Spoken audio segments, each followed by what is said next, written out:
इस पेज को सब्सक्राइब करो और यहाँ का घंटी का आइकन है ना, घंटी बजा दो, ठीक है?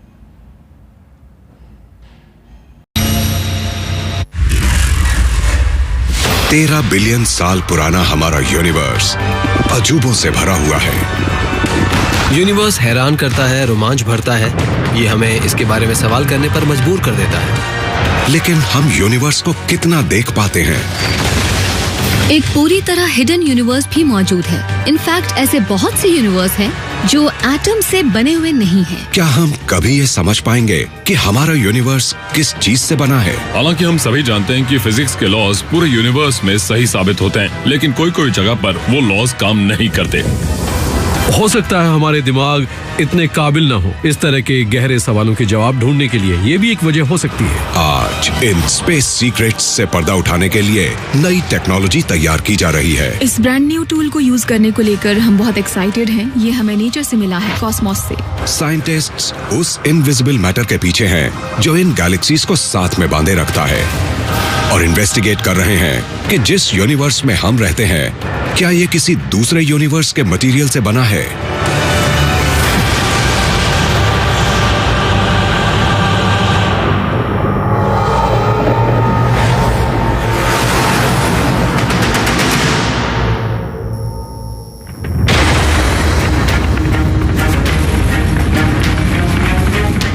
आज दुनिया भर के एस्ट्रोनॉमर्स एक ही सवाल का जवाब ढूंढ रहे हैं कि यूनिवर्स किस चीज से बना है।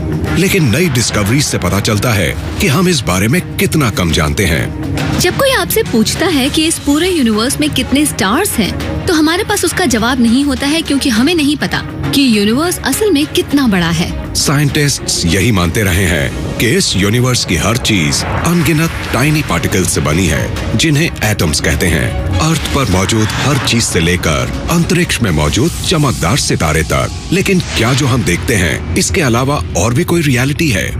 साइंस थोड़ा बहुत अजीब हो सकता है, क्योंकि कभी कभी कुछ नया सीखने पर हमें लगता है कि कई चीजों के बारे में हम कुछ जानते ही नहीं। इन्वेस्टिगेटर्स को अब ये एहसास होने लगा है कि हमारे यूनिवर्स का ज्यादातर हिस्सा हमसे छुपा हुआ है। यहाँ तक कि एम्प्टी स्पेस के अंधेरे हिस्सों में भी हमारी सोच से परे अजूबे भरे पड़े हैं। इस ब्लैकनेस में बहुत कुछ मौजूद है। एक्चुअली ये ब्लैकनेस ही ग्रेट मिस्ट्री और ग्रेट पावर का ठिकाना है।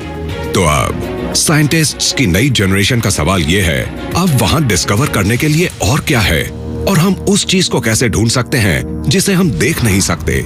सोकोरो, न्यू मैक्सिको में ये जायंट टेलीस्कोप होराइजन को स्कैन करती है, ऐसे क्लूज के लिए जो इन मिस्ट्रीज को सॉल्व करने में मदद कर सकते हैं। Astronomer सैरा Berks पोलेया very large array में काम करती हैं। ये 23 रेडियो एंटेनास का एक मॉन्यूमेंटल नेटवर्क है। ये हिडन मैटर की खोज करती हैं, लेकिन अंतरिक्ष में देखकर नहीं, सैरा वहां से आने वाली आवाजों को सुनती हैं। स्पेस कैसा भी हो, लेकिन खाली और शांत तो नहीं है। स्टार्स जैसी चीजों से रेडियो नॉइज पैदा होती है। सोलर सिस्टम और गैलेक्सी भी रेडियो नॉइज पैदा करते हैं। मेरे हिसाब से स्पेस में काफी शोर है। सैरा इन्वेस्टिगेट कर रही हैं कि क्या स्पेस में जो कुछ दिखाई देता है उसके अलावा और कुछ भी है। हम अंदाजा भी नहीं लगा सकते कि हमारे यूनिवर्स में कितना मैटर भरा है। अर्थ जैसे रॉकी प्लैनेट्स से लेकर जुपिटर जैसे गैस जायंट्स तक हमारे अपने सोलर सिस्टम में 200 बिलियन स्टार्स इस मिल्की वे में बिखरे पड़े हैं और हमारी गैलेक्सी 2 ट्रिलियन गैलेक्सीज में से एक है। दुनिया भर के बीचेस पर मौजूद सैंड के ग्रेन से ज्यादा स्टार्स हमारे यूनिवर्स में मौजूद हैं। लेकिन क्या जो कुछ भी हमें नजर आता है वो इस यूनिवर्स का सिर्फ एक छोटा सा हिस्सा है? अगर हम सारा विजिबल मैटर निकाल दें तो क्या यहां मौजूद डार्क मैटर इस जगह को भर देगा? वेरी लार्ज एरे गैलेक्सीज के बीच के स्पेस को एक्सप्लोर कर सकती है। इसे लगातार मेंटेन किया जाता है और इसकी जगह बदलती है। सैरा एक बड़ी सी डिश पर चढ़ गई हैं। इनमें से हर एक पावरफुल रेडियो एंटेना है। तो ये VLA स्टार्स को सीधे सीधे नहीं देखती, बल्कि ये स्टार्स गैलेक्सीज और ब्लैक होल से मिलने वाले रेडियो एमिशंस को रिसीव करती है, जिसका मतलब ये है कि कोई ट्रू ऑप्टिकल इमेज नहीं है जैसी हम आमतौर पर देखते हैं, बल्कि ये स्पेस की रेडियो इमेजेस हैं। इंजीनियर्स रेलवे ट्रैक्स की मदद से इन डिशेस को अलग अलग पोजीशंस पर ले जाते हैं, जिससे ये अरे 35 किलोमीटर से भी ज्यादा एरिया में फैल जाती हैं। आज सेरा इस एक्सटेंडेड लेआउट की मदद से एक रेयर टाइप के रेडियो सिग्नल को खोज रही हैं, जो डीप स्पेस को समझने में मदद कर सकता है। अरे का ये लार्जर कॉन्फ़िगरेशन ऐसा ही है जैसे कोई जाइगेंटिक कैमरा लेंस हो, जिससे हमें स्पेस में मौजूद चीजें बहुत ही बेटर रेजोल्यूशन में देखने को मिलती हैं। सेरा जिस सिग्नल की तलाश में है उसे फास्ट रेडियो बर्स्ट कहते हैं। ये कुछ ही मिलीसेकंड्स के लिए रहते हैं और अचानक कहीं से भी मिलने लगते हैं। पहला फास्ट रेडियो बर्स्ट हमें तब मिला था जब हम स्पेस में रैंडम सर्वेस कर रहे थे। हम अभी तक ये नहीं जानते ये कहां से आते हैं और ये कैसे बनते हैं।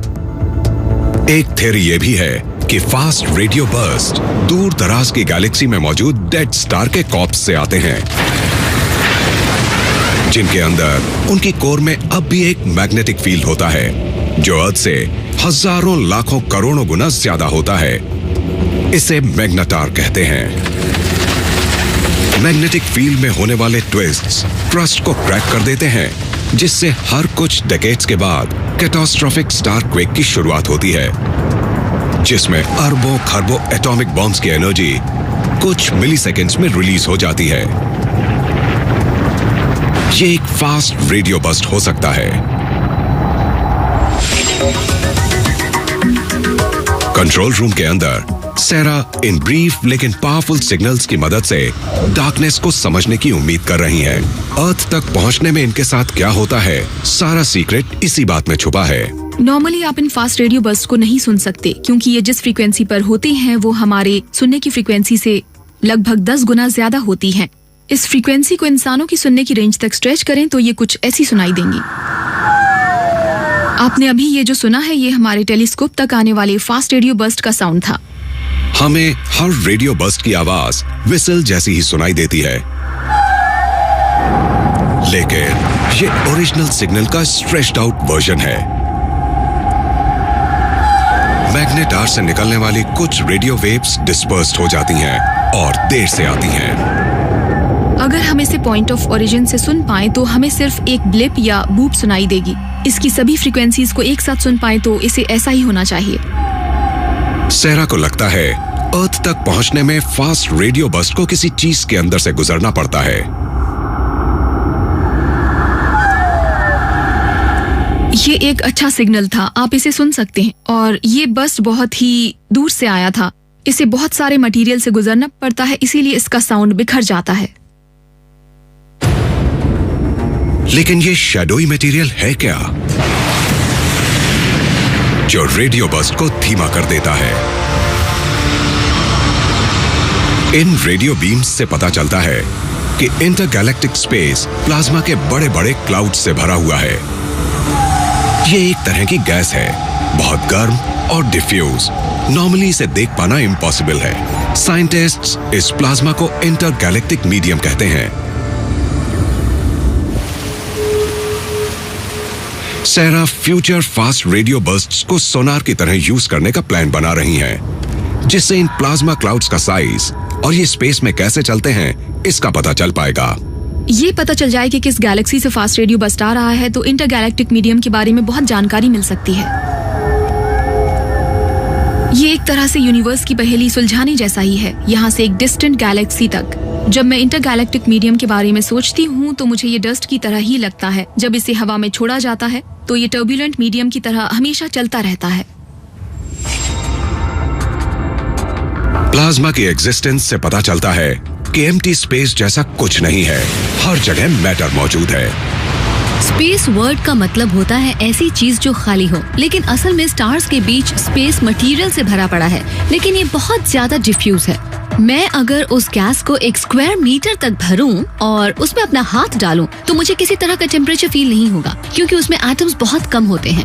प्लाज्मा एक गैस है जिसे इतना हीट किया जाता है कि इलेक्ट्रॉन्स एटम से अलग हो जाते हैं, तो आपको एक मिक्स मिलता है जिसमें सारे पार्टिकल्स होते हैं जिनमें इलेक्ट्रिक चार्ज होता है, और हम उसे 4 स्टेट ऑफ मैटर कहते हैं, मतलब solid, liquid, gas, plasma. Plasma एक टूटे हुए एटम का एक लूज क्लाउड है। अर्थ पर इसकी मदद से फेमस नॉर्दर्न लाइट्स बनती हैं। लेकिन इस यूनिवर्स का कितना हिस्सा ऑर्डिनरी पार्टिकल्स से बना है? अगर मैं आपको कहूँ कि जो कुछ भी हम देखते हैं, ये सभी स्टार्स, ये सभी गैलेक्सीज, ये सिर्फ स्पेस का एक छोटा सा हिस्सा है। ये भी हो सकता है कि इसमें 4 या 5 गुना ज्यादा मटेरियल बिल्कुल अलग तरह के फॉर्म में है। ये उन एटम से नहीं बना है जिनसे हम बने हैं। असल में हम उस चीज से नहीं बने हैं जिससे यूनिवर्स बना है। तो वो क्या चीज है जिससे ये यूनिवर्स बना है?